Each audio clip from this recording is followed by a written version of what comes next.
우리의 인생에는 내비게이션처럼 그것을 시원하게 해결해 줄 수 있는 그런 길도 없고, 어떻게 해야 할지 모를 때 우리의 마음이 타들어갈 때가 있죠. 이거 참 마음을 어떻게 해야 되나 그런 경우가 있습니다.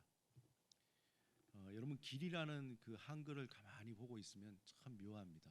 제가 이 길이라는 글자는 캘리그라피, 여러분 미생 글자 아시죠? 드라마 미생을 쓴 유명한 캘리그라피 강병인 씨의 그 책에서 제가 오늘 아침에 사진을 찍어가지고 왔는데, 길자를 한번 보세요. 영어로는 웨이인데 웨이하고 그다음 뭐 한자는 도자잖아요. 근데 한글 길은 참 길같이 생겼어요, 그죠? 길은 길같이 생겼어요. 어쩜 저렇게 길같이 생겼는지 가만히 보면은 정말 멋있습니다. 게다가 이분이 또 아주 멋지게 이렇게 쭉 해서 여기 또 도자 같이 이제 그렇게 연결해서 썼는데, 길이라는 이 글자를 보면은 참 묘하다. 굉장히 많은 의미를 담고 있는 게 길이라는 겁니다. 이 길이라는 말은 다양한 의미를 우리에게 주는데, 단순히 어떤 지리적인 어떤 의미보다 우리가 가끔씩 이런 말을 할 때가 있죠. 야, 정말 길이 안 보여. 이때는 어떤 해결책이라든지 어떤 방법이 없다는 거죠. 정말 길이 안 보여. 반대로는 이게 정말 이게 길인가 보다. 이게 해결책인가 보다. 그런 경우가 있죠.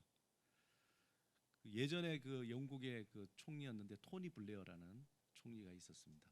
왜냐하면은 그분이 소속한 정당이 노동당이거든요. 사회주의 그쪽 정당이었어요. 그 전에는 대처 수상하고 그 다음에 메이저. 그래서 그 보수당이 그 집권했을 때에 여러 가지 이제 문제가 많아가지고 그분이 이제 책을 하나 냈어요. 그게 뭐냐면 제3의 길이라는. 그 당시에 되게 센세이션했는데 뭐냐면 중도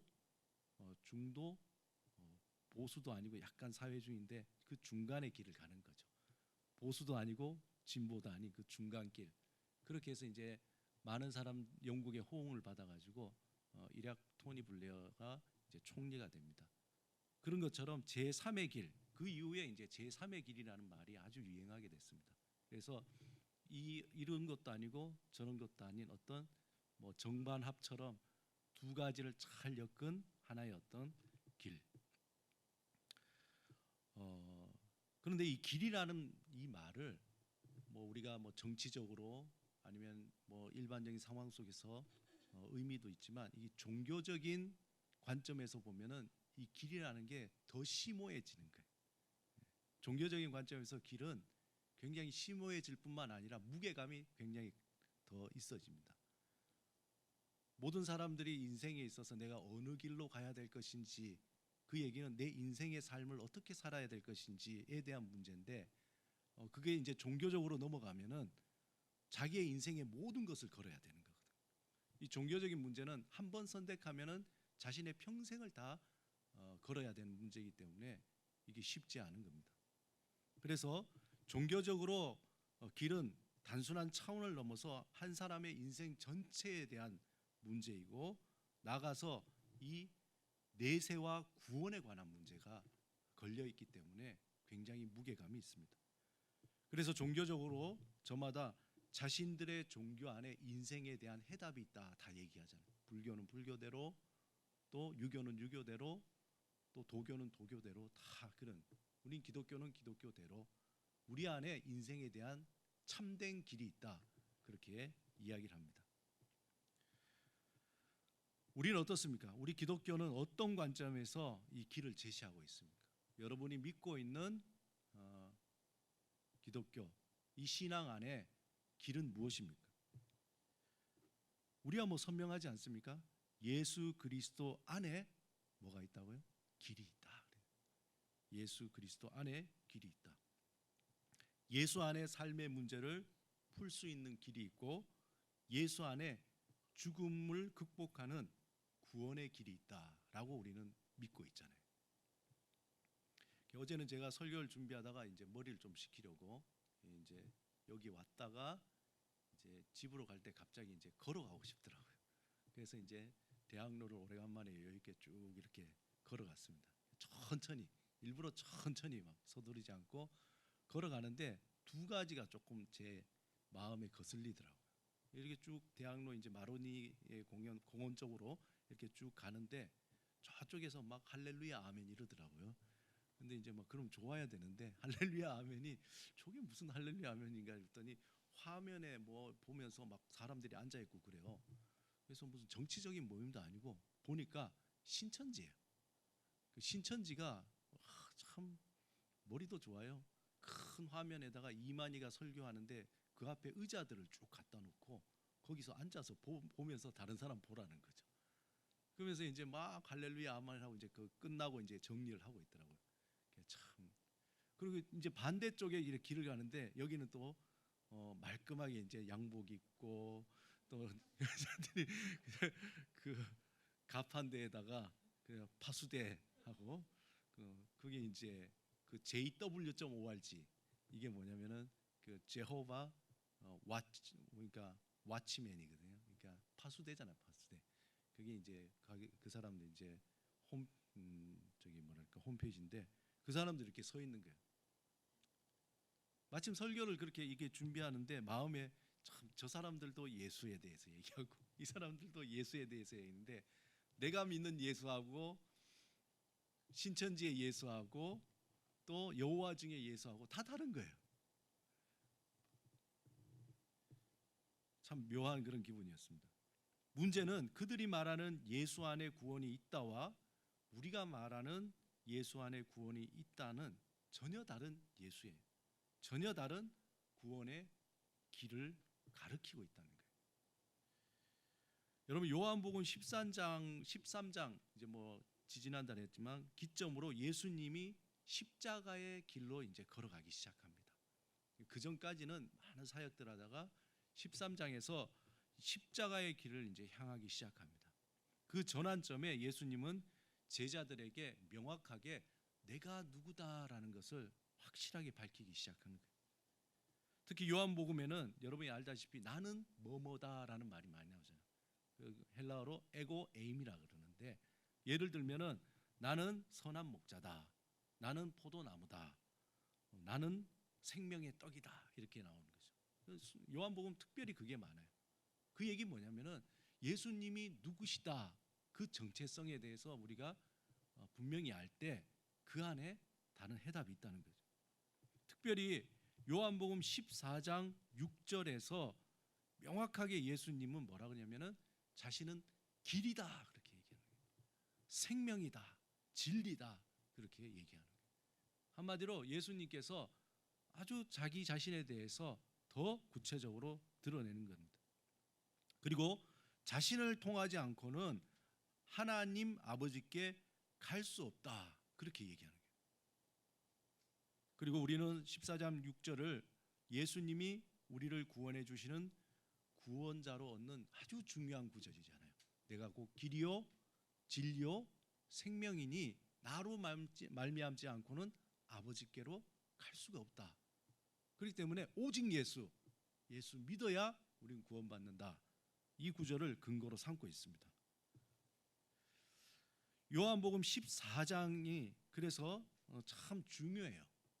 근데 중요한 만큼 해석의 다양성도 굉장히 많아요. 예전에 제가 말씀드렸지만 제가 오래전에 요한복음을 백독했다 그랬잖아요. 기억이 안 나요. 백독해도 뭐 백독하면 저는 막 다 기억나고 제 광채가 날 것 같은데 전혀 그렇진 않고 그것도 부족해서 이제 뭐 원문하고 한글로 돼 있는 걸 쭉 다 읽어보면서 그 중에서 14장을 굉장히 흥미롭게 관심을 가지고 봤습니다. 그런데 그 이후에 또 이 14장에 대한 해석에 대한 주석들도 다 봤어요.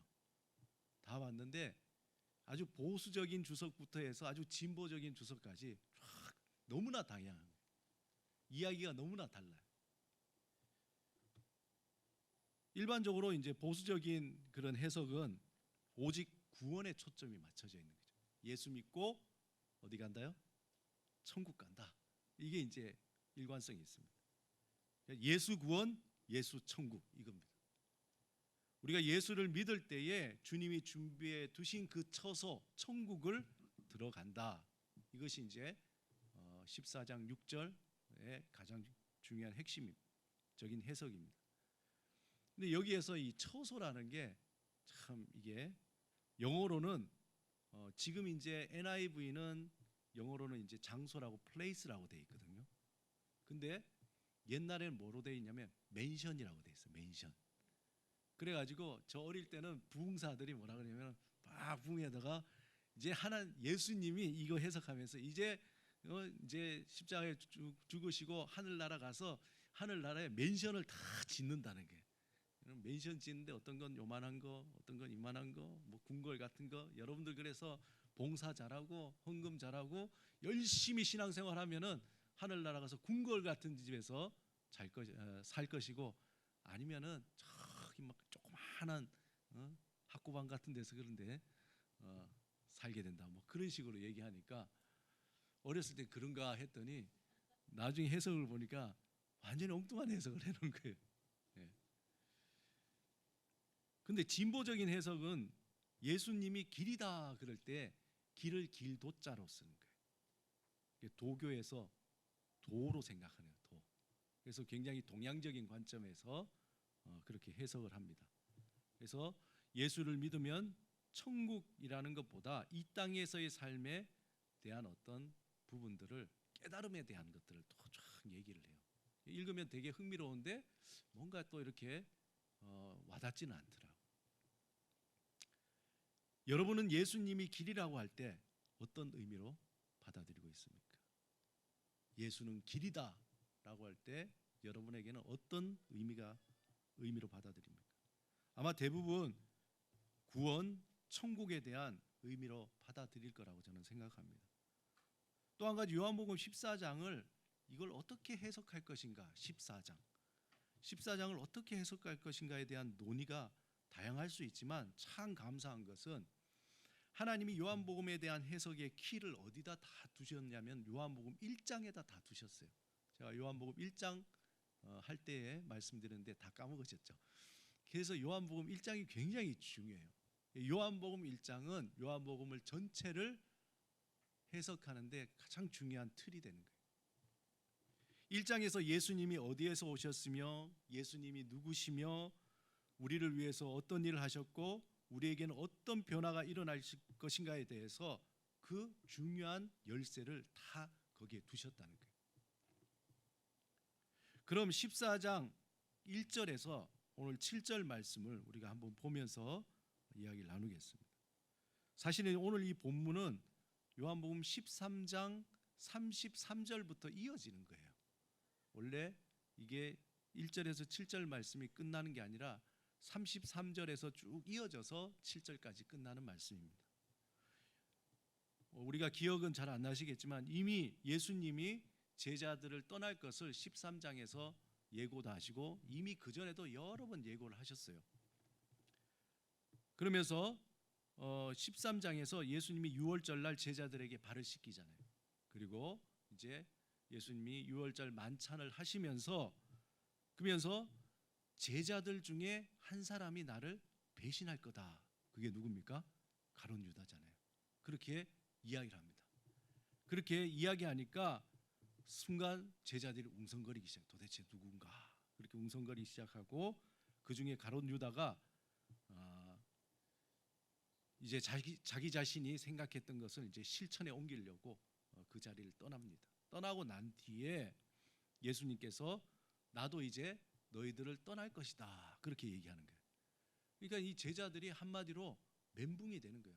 갑자기 배신한다 그랬다 누구다. 가룟 유다 갑자기 나가죠. 예수님도 이제 곧 떠날 거다 그러니까 도대체 3년 동안 그렇게 열심히 따라다녔는데 갑자기 우리를 두고 간다면 어떻게 될 것인가? 막 불안하기 시작하죠. 근심이 생기는 겁니다. 그때 베드로가 뭐라고 하냐면은 주님 어디로 가십니까? 다혈질이잖아요. 주님 어디로 가십니까? 주님이 어디를 가든지 저는 다 따라갈 수 있습니다. 모든 걸 다 버리고 왔기 때문에 그런 헌신의 준비가 되어 있습니다. 그렇게 아주 용기 백백으로 예수님께 얘기하니까 예수님 뭐라 그러셨습니까? 너는 내가 가는 곳을 올 수가 없다. 너는 새벽에 닭이 세 번, 닭이 울기 전에 세 번 나를 부인하리라. 그렇게 얘기했죠. 그러고 이제 14장으로 넘어갑니다. 술렁이는 제자들에게 예수님은 본문 1절에 뭐라고 얘기하냐면은 참 1절에 이 말씀이 굉장히 중요한 말씀이에요. 한번 따라합시다. 너희는 근심하지 말라. 너희는 근심하지 말라. 여러분 같으면은 예수님이 그런 상황이에요. 뭐 제가 예수는 아니지만 갑자기 제가 오늘 그만두고 저는 이제 떠나겠습니다. 그러면은 사람들이 막 박수 치고 이러겠습니까? 목사님 가시면 어떡합니까? 막 이렇게. 근데 예수님이면 더하죠. 12명이 3년 동안 동고동락하면서 밥 먹고 사역하고 정말 목숨까지 거의 다 내놓은 그런 상태에서 있다가 주님이 떠난다 그러니까 막 술렁거리고 웅성거리는, 그리고 마음에 근심이 가득한 겁니다. 근데 여기에 그 근심이라는 이 원문의 이 말이요, 그냥 우리가 아이고 걱정된다, 근심한다 이런 차원이 아니에요. 이 원문의 뜻은 뭐냐면은 폭풍이 부는, 막 분노가 일어나는. 그러니까 근심이 나는데 그냥 근심이 아니라 막 도대체 이걸 어떻게 해야 돼? 막 마음이 막 들끓어가지고 막 그런 상태인 거죠. 분위기가. 예수님이 떠나신다고 말씀하시자 제자들의 마음에는 갑자기 온갖 걱정과 근심과 불안함이 폭풍처럼 막 일어나는 거예요. 그런데 여러분, 이 근심이라는 걸 가만히 생각하면은 우리에게 이 근심이라는 게 어디서 오는가 한번 생각해 보세요. 길이라는 관점에서 우리가 길을 잃어버릴 때, 그때 우리는 갑자기 불안해지기 시작합니다. 우리의 마음에 불안과 근심이 밀려듭니다. 흔히 인간의 근심은 그 안정된 근거를 잃어버릴 때, 그럴 때 찾아옵니다. 특별히 인간은 하나님을 떠난 후에 이 세상에서 안정된 것의 뿌리를 두려고 애를 쓴 거죠. 그런데 문제는 뭐냐면은 모든 인간이 그 근심을 버리기 위해서 이 세상에 안정된 것의 뿌리를 내리려고 찾지만 안정되다고 하는 그 자체가 다 불안한 겁니다. 인간이 세상에서 안정감을 얻는 그 뿌리가 뭡니까? 우리가 잘 알듯이 돈이고 명예고 또 쾌락이잖아요. 여기에 뿌리를 내리면 나는 이제 괜찮을 거야. 여기에 뿌리 내리면 나는 안정감을 가질 거야. 하지만 그 자체가 불안하다는 거예요. 여러분, 배가 있으면요, 배가 닻을 딱 내릴 때에 그 바닥에 모래에 무겁게 그 닻이 탁 내려져야 배가 흔들리지 않죠. 그런데 어떤 상태냐면 배가 있으면은 모래바닥은 여기 있는데 닻을 내렸는데 그냥 중간쯤 있는 거예요. 흉내만 낸 거죠. 이거는 내린 것 같지만 폭풍과 몰아치고 바닷물이 세게 치면 어떡합니까? 그냥 이렇게 흔들리는 거죠. 밀려가는 겁니다. 우리 인간이 그런 상태라는 거죠. 우리가 이 세상이 주는 안정감에 닻을 내린다면은 항상 근심으로 삶이 막 흔들리는 겁니다. 그러므로 우리의 삶의 닻은 우리의 반석이신 하나님께 깊이 박아야 된다. 그래서 예수님이 뭐라 그러냐면은 너희는 근심하지 말라. 그 다음에 하나님을 믿으니 또 나를 믿어라. 너희의 그 닻을 세상에 두지 말고 너희가 지금까지 하나님을 의지하듯이 나를 의지하고 그 닻을 거기에 내리라는 거예요. 즉 우리의 안정감을 세상이 아닌 하나님께 두라고 예수님께서 말씀하십니다. 그리고는 이제 2절 3절에서 예수님은 정말 알 수 없는 듯한 한 말씀을 전하고 계세요. 여러분 이걸 잘 들어야 돼요. 자, 2절 3절 우리 같이 한번 읽어보겠습니다. 시작. 내 아버지 집에 거할 곳이 많도다. 그렇지 않으면 너희에게 일렀으리라. 내가 너희를 위하여 거처를 예비하러 가노니 가서 너희를 위하여 거처를 예비하면 내가 다시 와서 너희를 내게로 영접하여 나 있는 곳에 너희도 있게 하리라. 우리가 요한복음 14장을 잘 이해를 해야 여러분의 믿음의 삶이 바로 서게 됩니다. 이걸 잘 이해를 못하면은 우리가 믿는다고 하지만 우리의 믿는 것이 그냥 신념이 될 수가 있어요. 우리의 믿는 것이 그냥 종교적인 하나의 관념이 될 수가 있습니다.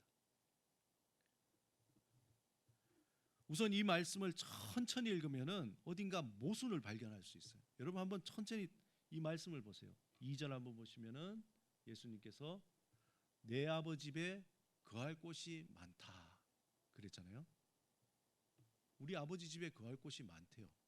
그런데 예수님은 뭐라 그러냐면은 뭐라 그러십니까? 그렇지 않으면 너희에게 일렀으리라. 이 말은 뭐냐면 우리 말이 참 요거는 어려워요. 근데 공동 번역에는 뭐라고 되어 있냐면은 내 아버지 집에 거할 것이 많도다. 내가 그렇지 않으면 내가 너에게 뭐하러 얘기하겠니? 이런 얘기예요. 그러니까 강조하는 거죠. 정말 아버지 집에는 거할 게 너무 많아. 뭐 인간적으로 얘기하면은 야 우리 집에 놀러 와. 우리 방이 100개야. 걱정하지 마. 다 와도 괜찮아.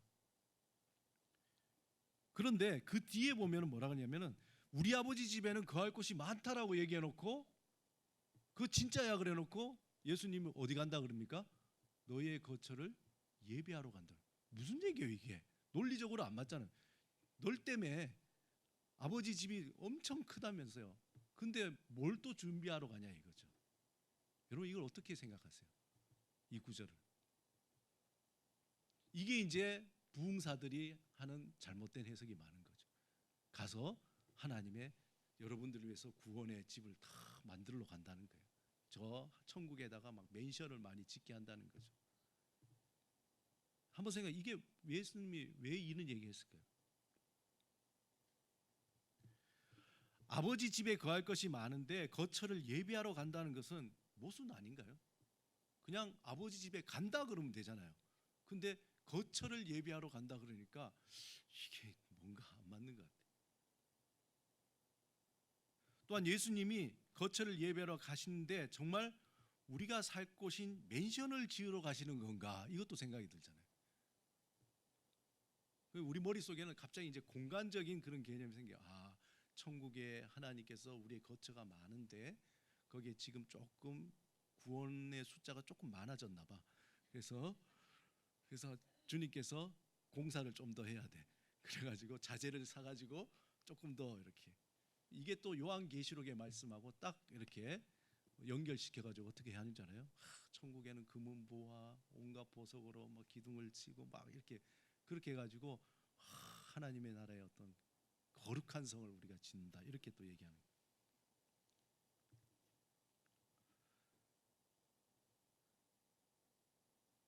예수님은 우리를 위해서 그런 맨션을 짓기 위해서 건축을 하기 위해서 가시는가? 도대체 이게 무슨 말인가?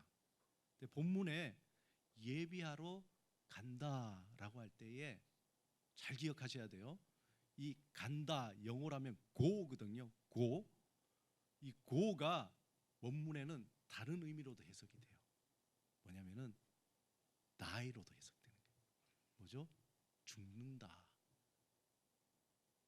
내가 예배하러 간다. 이게 나는 죽으러 간다. 그런 의미. 그러면 이제 뭔가 아구가 맞아가죠. 예수님이 하신 말씀이.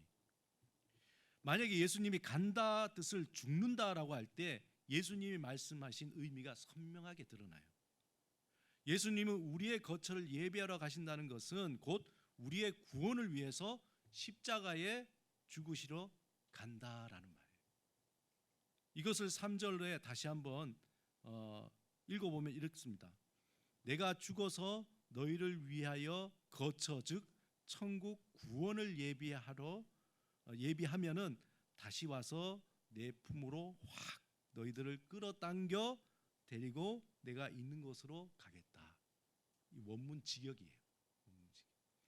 여기에서 보면은 예수님이 예비하러 가신다 그럴 때 나는 죽으러 가.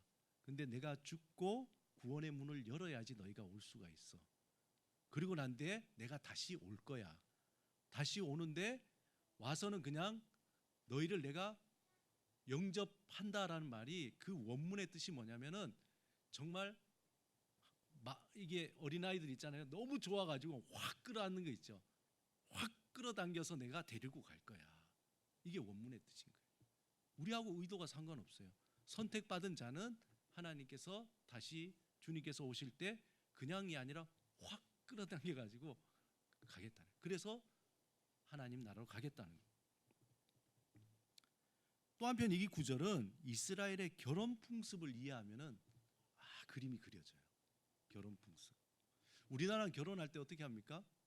남녀가 좋아서 만나서 뭐 그냥 결혼하잖아요. 근데 이스라엘의 전통적인 결혼은 세 단계로 나누는데 그 풍습이 약혼이 있고 정혼이 있고 결혼이라는 게 있어요. 약혼이라는 건 우리는 뭐 남녀가 좋아서 그런데 이스라엘 전통적으로는 부모님이 봐서, 우리도 옛날에 그랬잖아요. 부모님이 봐서 저 딸하고 우리 아들하고 우리 결혼합시다. 그렇게 해서 이제 나중에 얘들이 성인이 되면은 그때 정혼을 합시다라고 그렇게 약속을 하는 거예요. 이게 약혼이에요. 약혼.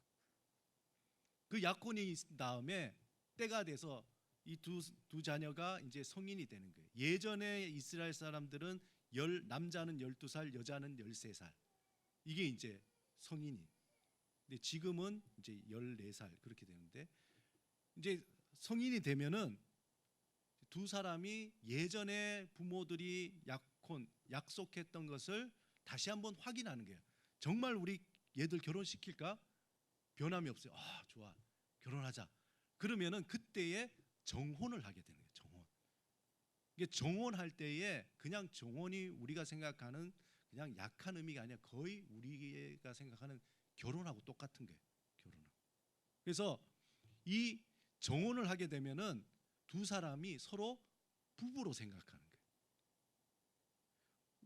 여러분 마태복음에 보면은 요셉과 마리아가 정혼을 하잖아요. 그죠? 정혼을 하되 둘이 살지는 않아요. 살진 않고 그 다음에 결혼할 때까지 각자 따로 살아요. 이게 결혼식이 남은 거죠. 그죠? 결혼식이 남은. 이 두 사람이 정혼의 단계에서 다시 약혼을 확인하고 정혼이 성립되면은 이미 결혼한 것으로 서로 남편과 아내로 부른다는 거예요. 그래서 정혼이 깨어지잖아요.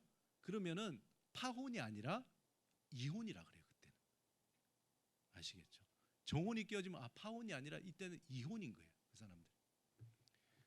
그리고 정혼이 되면은 신부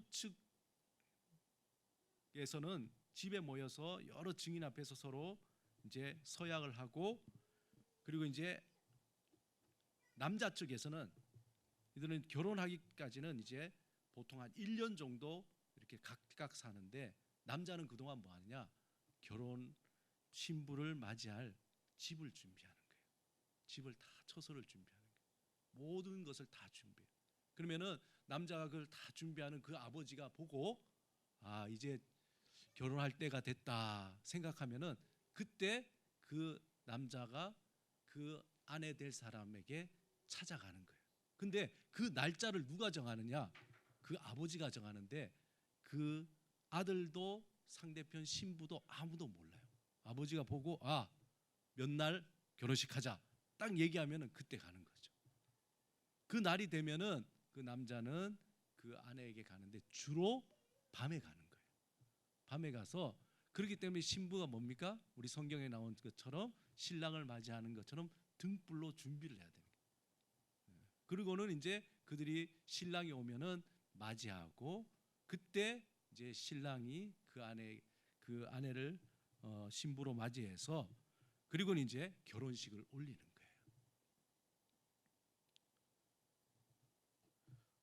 본문 2절 3절은 마치 정혼한 신랑이 신부를 맞이하기 위해서 처소를 준비하고 다시 신부에게 와서 결혼식을 올린 후에 다시 자신의 처소를 데리고 가는 그런 그림 같잖아요. 그죠? 오늘 예수님께서 하신 그 말씀. 내가 처소를 마련하고 다시 와서 너를 내가 데려가겠다.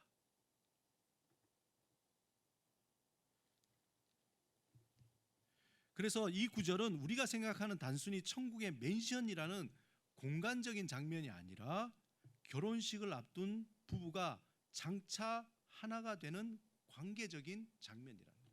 우리가 예수를 믿잖아요. 예수 믿는데 예수 믿는 이 관계는 정혼한 관계죠. 예수님과 신랑과 신부. 그러나 이제 언젠가 다시 와서 우리를 데려가실 그런 관계적인 장면이라는 거예요. 그리고 예수님이 이제 제자들에게 오늘 본문에 뭐라고 얘기하시냐면 내가 어디로 가는지 그 길을 너희가 안다. 그렇게 얘기해요. 너희가 안다. 예수님이 어디로 가시나요? 여러분 어디로 가는지 아세요? 어디로 가세요? 여기에서. 네?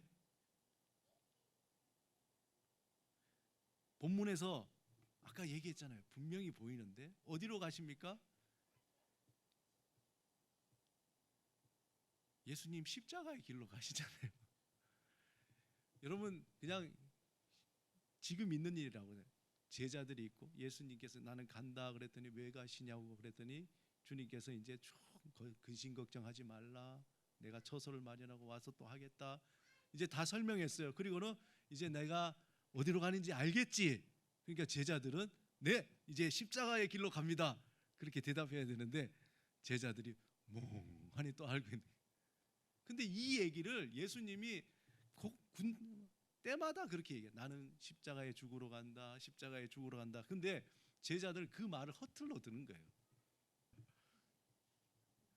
우리 주님께서 억장이 무너지는 거죠. 내가 지난번에 몇 번 얘기했는데 방금 예수님이 나 죽으러 간다. 죽으러 가니까 처소에 온다. 그 결혼 다 풍습 알잖아요. 그 사람들이 다 이렇게 얘기했는데 제자들이 뭐 어디로 가시나 그렇게 그런 거예요. 그러자 의심 많은 현실주의자 도마가 궁금증을 참지를 못하는 거예요. 도대체 그냥 다른 사람은 가만히 있어서 2등만 하려고 그랬는데 도마가 막 갑자기 그러더니 질문합니다.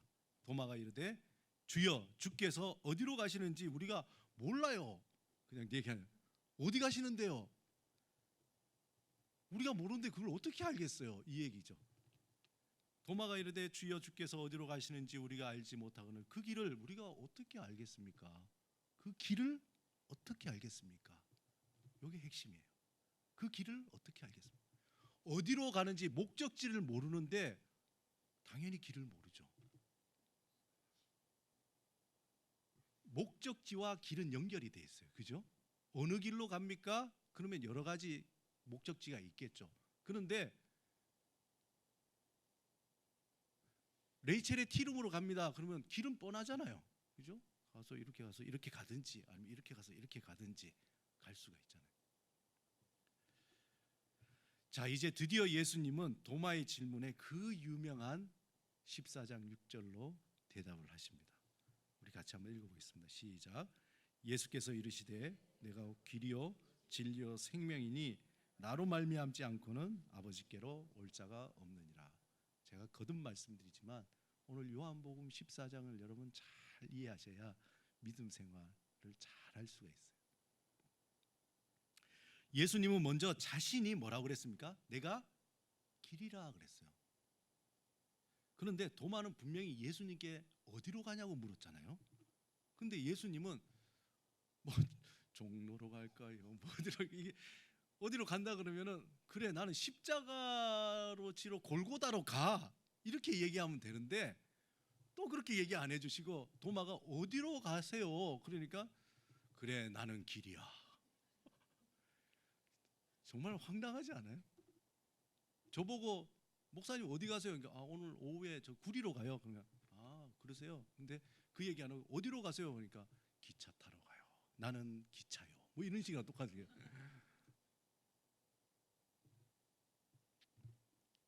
이걸 잘 이해하셔야 되는 거예요. 이게 오늘의 핵심입니다. 졸음이 오셔도 근임이 오셔도 조금 참으시고 제가 어제 2시 반에 일어났습니다. 그래가지고 우리 강석호 장로님 바로 아시더라고. 오늘 설교가 길어지시겠네요. 이제 가을 다 됐어요. 한 장만 남았으니까. 예. 그런데 어디로 가시는지 그 목적지에 대해서 질문했는데 이게 핵심이에요. 목적지에 대해서 질문했는데 예수님은 내가 길이다 얘기했어요. 그런데 아까 제가 말씀드렸잖아요. 목적지와 길은 어떻게 된다고요? 연결이 되어 있는 거예요. 도대체 무슨 의도이실까? 여러분, 우리가 어디를 가는 것과 길은 어떤 관계가 있습니까? 다 연결되어 있잖아요. 얘기했듯이. 물론 어떤 목적지로 가기 위해서 여러 갈래의 길이 있어요. 서울대병원 가려 그러면 이렇게 가도 되고 저렇게 가도 되고 뭐 여러 가지 길이 있습니다. 근데 여기서는 예수님은 길이 곧 목적지라는 말씀을 하고 계시는 거예요. 왜냐하면은 그 길은 여러 길이 아니라 영어 보면은 그냥 a way가 아니라 the way라는 거예요. 그 길로 간다는 거예요. 나는 그 길이다. 그러면서 예수님 뭐라 그러냐면 그 한 길밖에 없다. 그러기에 그 목적지도 하나밖에 없다. 그 목적지는 아버지 곧 하나님으로 가는 길이다. 그렇게 얘기하는 거예요. 예수께서 내가 곧 길이요 진리요 생명이니 the way, the truth, the life 니 나로 말미암지 않고는 아버지께로 올 자가 없다. 목적지는 어디예요? 아버지잖아요. 내가 곧 길이라는 것은 그냥 아버지죠. 그래서 도식으로 얘기하면 이렇게 되는 거예요. 고전에 예수님 이코로 길이고 길 이코로 하나님이라는 거예요. 그 길로 간다는 것은 그냥 하나님께로 간다는 거예요. 그걸 뭐 목적지 얘기할 게 없다는 거죠.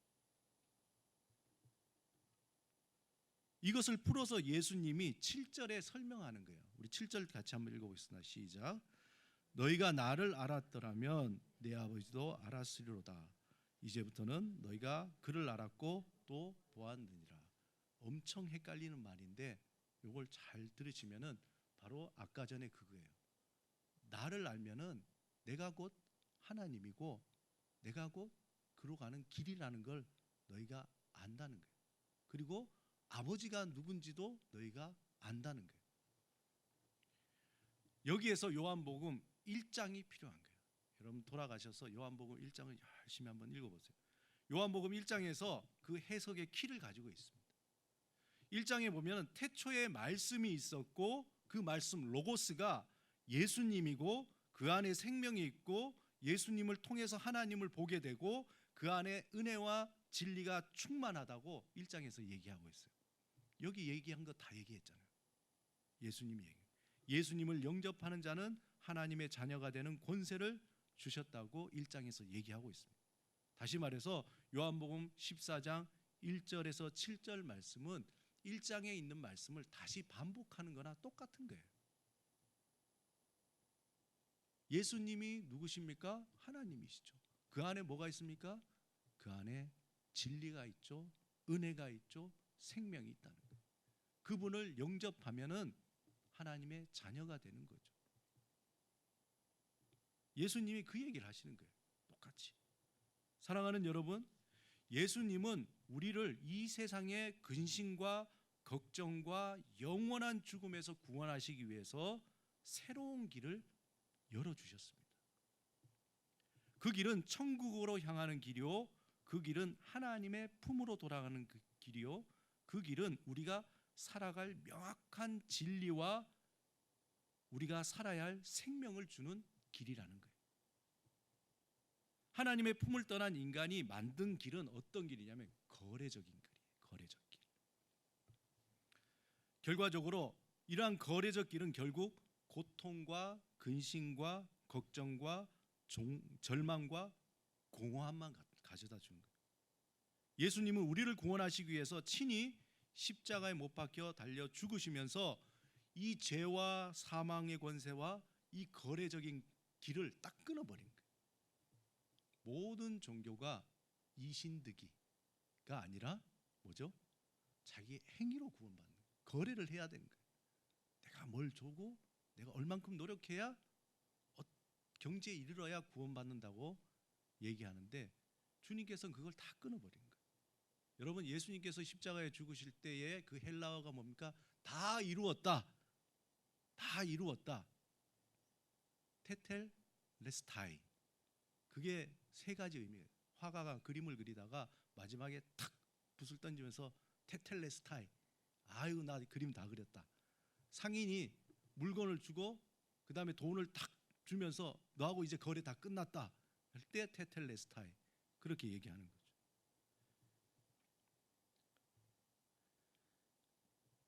테텔레스타이.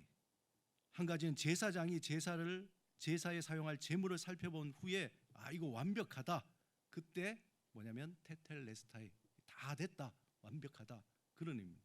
그런데 여기에서 예수님께서 다 이루었다 그 얘기는 세상의 길이 아닌 하나님이 주시는 새로운 길, 생명의 길, 거래의 길이 아닌 사귐의 길을 주님께서 만들었다.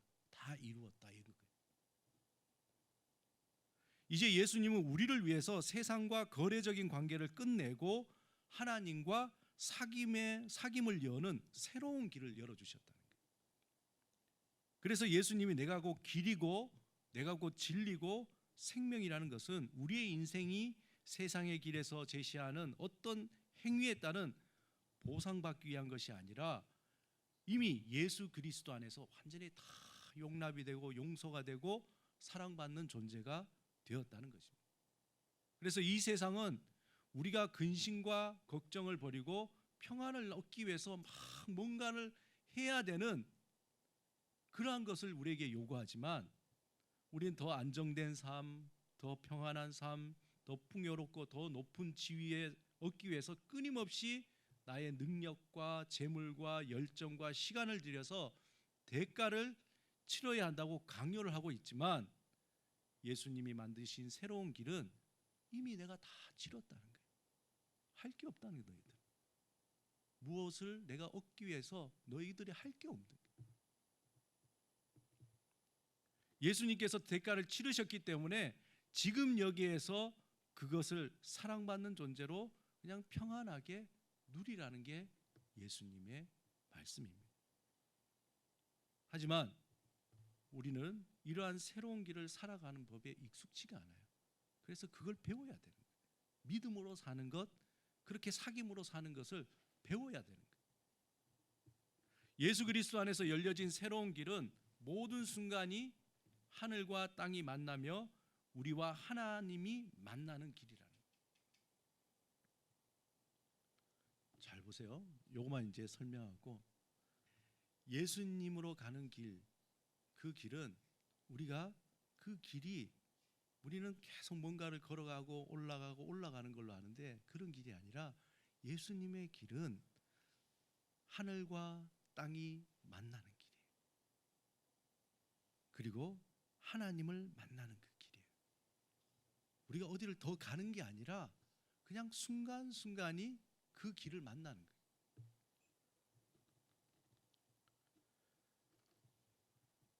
이전에는 무엇을 위해서 길을 열심히 걸어갔지만 이제는 지금 이 길에서 모든 것을 누리라고 예수님은 얘기하는 거예요. 이것이 하나님의 자녀가 누리는 권세고 은혜와 진리가 충만한 삶이며 하나님의 영광을 보는 삶이라는 거예요. 한마디로 우리가 하는 샬롬의 언어를 통해서 계속해서 하나님과의 사귐을 가지며 그 경험이 한 겹을 한 겹을 두꺼워지는 거예요. 그리고 깊어지는 거예요.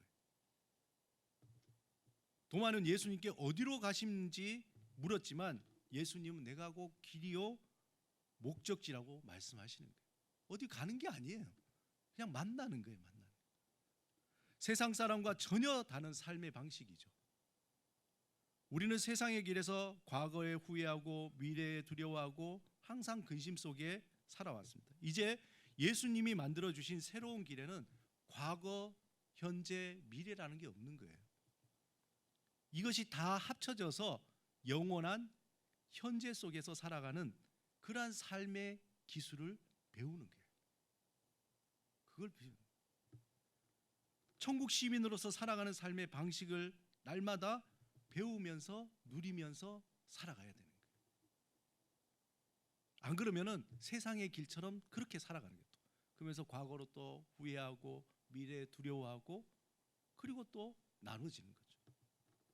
아르법 헤르트라는 사람의 그 아주 유명한 분의 그 거울 속의 거울이라는 음악이 있습니다. 제가 그건 듣지는 않겠어요. 나중에 여러분들.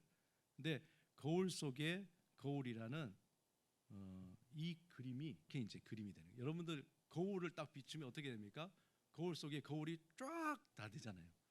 근데 제가 이 음악이 너무나 좋아서 여러 번 들으면서 어떤 느낌이냐면 거기에는 딱 두 가지가 나와요. 뭐 여러 버전이 여러 가지가 있는데 피아노하고 바이올린 또는 피아노, 첼로 나오는데 피아노를 요란하게 치는 게 아니라 팅 치면은 갑자기 바이올린이 띵 이렇게 계속 나와요. 나오다가 또 피아노가 띵 치면 또 쫙 나와요. 제가 예전에는 이 음악이 심오한데 어떤 건가 하다 이 그림을 보면서 이 작곡가가 그렇게 해서 지었나 보다. 여러분 보세요. 피아노가 띵 치면은 바이올린이 띵 가다가 한 바퀴 돌아요. 돌면은 피아노가 한번 또 치면은 안쪽으로 들어가서 띵 치고 또 치고 뭐 한날 그건지 모르겠지만 제 느낌에 이게 이제 계속 이게 반복이 되는 거예요. 음악이 계속 반복이 돼요. 그래서 굉장히 심오한 것, 더 깊이 들어가는 그런 느낌을 받습니다. 여러분 근데 제가 말씀드리고 싶은 것은 여러분 이 거울이 깊이지만 어떻습니까? 이건 평면이죠. 평면이에요. 이게 새로운 길인 거예요. 주님과 만나는 그 길이 길처럼 보이지만 항상 현재인 거죠. 항상 그 자리인 거죠.